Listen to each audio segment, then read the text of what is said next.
So, hi there, in this session we are going to start looking at filling in the edges for our water.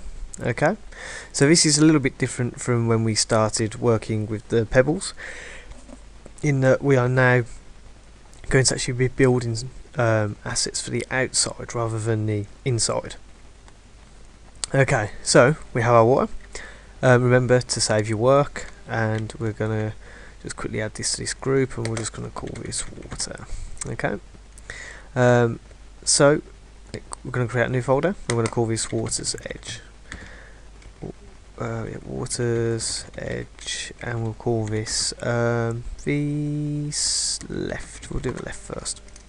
Okay, so it's the same principle applies as before, as long as we keep working on the inside and keeping that consistent, then they should all toll and fit in together quite nicely. What's really important is that we sort of understand that we're working within the depth of the water now, and we need to show that the physical ground is going underneath that water line. Okay, so we need to sort of start with the same colour as we did before with this brown if we want it to connect up. Okay, so we're going to go back and select our pencil tool again. Okay, and once we have that, what we're going to do as we're working to the left, which means we'll have to start from the right. Okay, actually no, this time left is going to be left. Thought I'd just double check that, which is a good job. And what we're going to do is start to actually paint this on. Now what I've sort of recommend we do is start to imagine this as mounds of mud that are going out to the ground. Okay, now remember we do need to work to that 16 by 16 pixels again, which I think is about here. Okay, so don't forget that. And basically what we're going to do is just sort of plot out where this sort of the river's edge is sort of coming along and joining the water. Okay, and hopefully what we can do is sort of keep this going quite nicely, and then that should connect up with this up here. Okay, so once we've got our sort of neutral mid colour, what we're going to do is actually start adding some other shades in to make it lighter. Okay, now what I recommend is we go a little bit darker first. Okay, and we can really sort of work it in. Now it's very easy to start drawing the outline and say, you know what, here's my hillside. Okay, that is not what we want to do. We want to give the impression that actually where these parts rise, there is some shadow behind. So where this bit rises, there is actually a shadow behind it which we can't quite see. Okay, and that will fit in quite nicely with our other parts when we come to do those. So we want to keep this last strip the same colour as this, otherwise they won't match up nicely. I mean, I did change some of the tones down here, which I think I'm going to have to go back and do some extra work in when I come back to doing that. So we're going to colour pick some of these, which is slightly lighter again, and we're actually going to start building that out. Okay, so sorry, you wouldn't actually have that colour there, so let's just take it back a step. What we're going to do is, so pick our colour, if we go back onto here, and we're going to pick something that's a little bit lighter around there, and we're just going to start to paint that on. That's a little bit too light, so let's bring it down again. Subtlety is the key at this stage. Now what we want to do is start bringing that in. Remember to leave that gap at the end. Okay, otherwise it won't be too convincing. And again, because we want some strong highlights, I've got to stop relying on that. I do apologise. I'm in automatic mode, and we'll go back to that lighter colour we had before, and this time we're just going to sort of do some little specks on there. Okay, before we pick our actual overall highlights, which again we need to go that little bit lighter again for, and then this will be on the absolute sort of edge where the light is really sort of bouncing off that water. Okay. Well, not the water, off the edge of the river, the mud face. Okay, so as we zoom out, as we can see, it's still looking a little bit dark where these ones are. Oh, sorry, my touchpad got caught. So what we're going to do is sort of take these darker parts, paint them on down a little bit further down, and we're going to sort of hide them out. And that once we have these colours here, what we can start to do is just push Alt, paint the bits that we want, and just go back and keep working back into these. Okay. Now at the minute they don't look overly three-dimensional. They kind of look like they are sitting literally just right on that edge of the water, which isn't really how we want that to work. So we're just gonna sort of bring these back in. Maybe have a couple of bits of that. And what we're going to do is, I'm still not completely happy with this lighter colour actually. I think we're going to need to change that. I still think it's a bit too light. Let's try this. Yeah, there we go. That's better. That's better, I think. It's not too overpowering, and it kind of fits in with the browns that we already have. Okay, cool. Yeah. Sorry, trying to zoom out. No, it's not letting me zoom out. This computer is driving me up the wall tonight.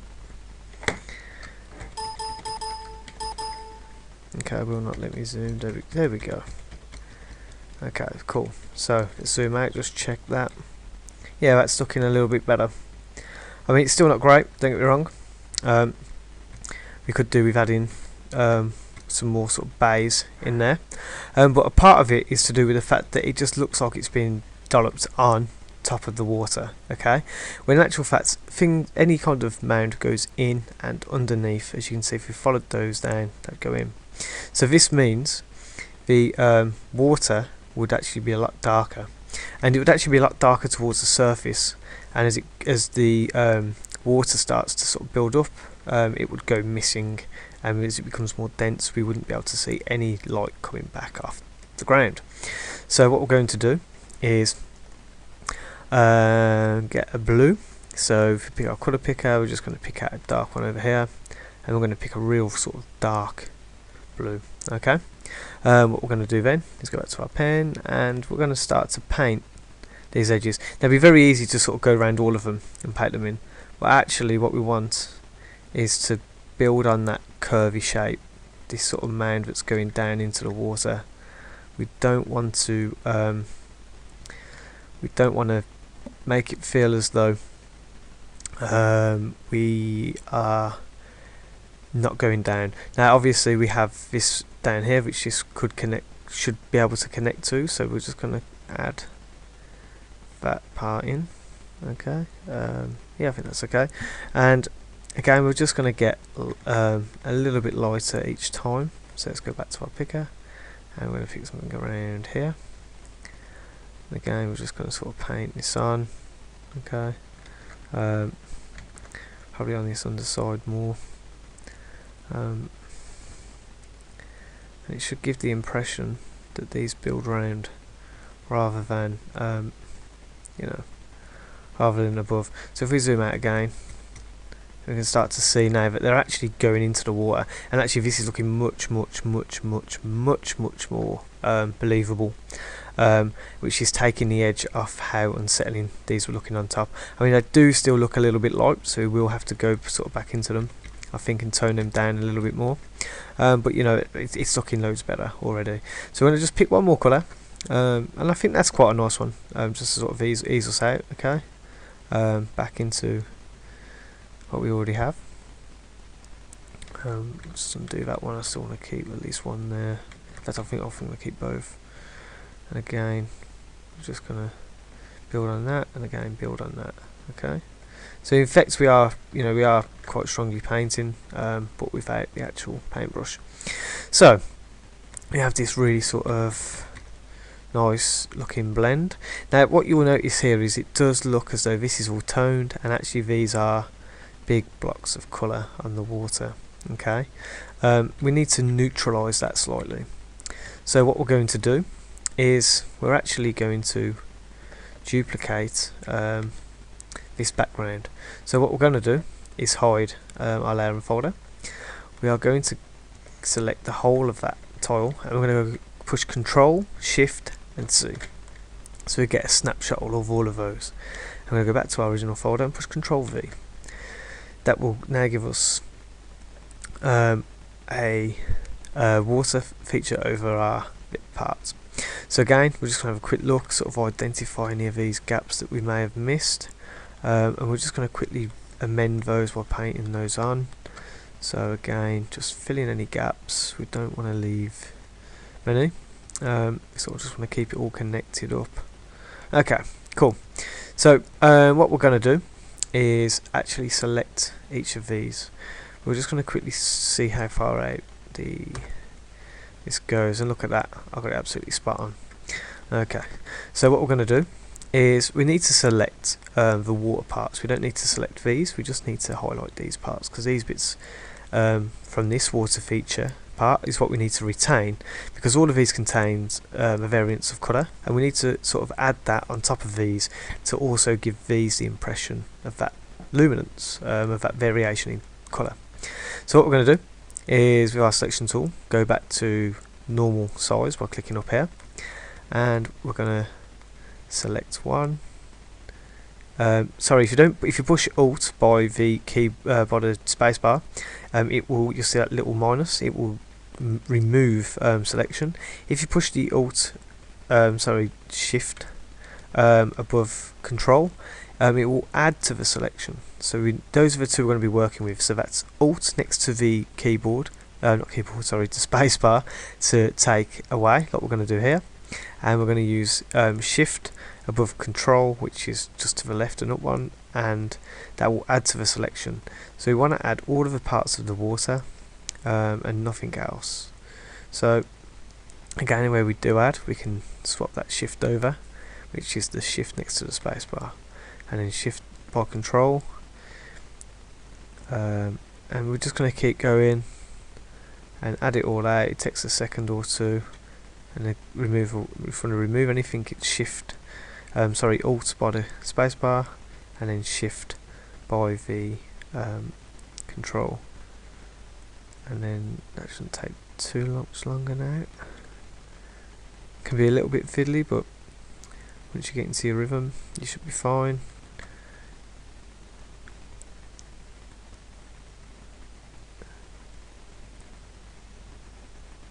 And there we go. So what we're going to do is reveal this, select that layer, and we're actually going to go to Select and Inverse, or Shift Control I. Push E for your eraser. We'll expand it by pushing the squared bracket underneath the plus sign, and we're literally just going to erase all of that away because we don't need it. Okay. And I'll push Control D, deselect. And we're going to actually click Overlay.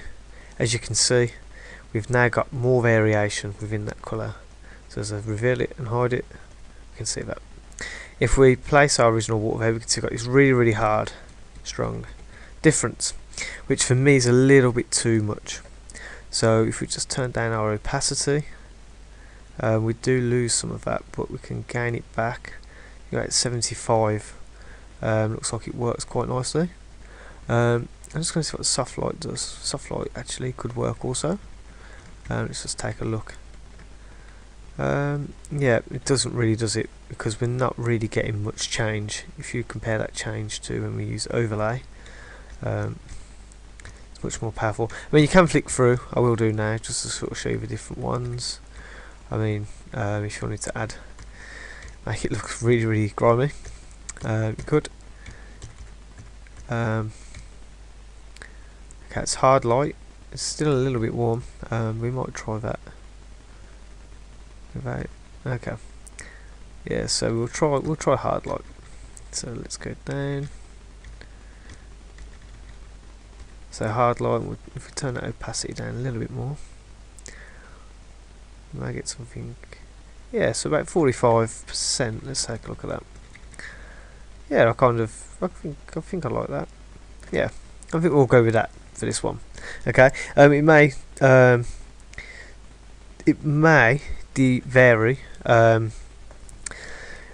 depending on the types of blues that you use. So just check, if it's too much, then obviously reduce it, put it up, whichever feels more comfortable. So we'll just call this water color fix, and we'll just call this one water's edge. Okay. And what we're going to do now is zoom in, and we're going to select our selection. So we're going to go fix size, and we want our width 16, our height 32. Exactly that. Control Shift and C, and Control V. And if we bring that in, as you can see, it fits there. I mean, we've got a little bit of shadow here, but I mean, at this size, we don't really notice that at all. So that's your first sort of tile. Now what I recommend is you go through and you do the others. Just a couple of things to take note of, okay, is the difference in shape. Now on the underside, you'd be looking at it dead on, and so actually, rather than having raised mounds of mud which will go up to the side, which will get darker colour, which will go up to the side like this as we sort of walk by with the water sort of on its side like a cliff. As we look forward, we're actually going to be looking down on this, okay, so it might look more like that, where these big sort of mounds go up, okay, and obviously that flow round might be like this of the actual hillside, okay, and this will be the water obviously. So just be aware of those differences, and obviously on the underside, actually what will happen is you will be looking over the edge. So if we had grass here, we'd probably see, this sort of grass style, okay, over the edge. As it's mud, we'd probably see lumpy sort of rocks sort of forming over it, okay, and so that's a really bad example. 1 second, forming around the edge, and that's what I've tried to do, and it will go directly into the water. As you can see here, I haven't included any shadow. Okay, so what I want you to do is go around, do all 4 sides, join them up, and then in the next tutorial we're going to start looking at the corner pieces. Okay, so thanks for watching, and I'll see you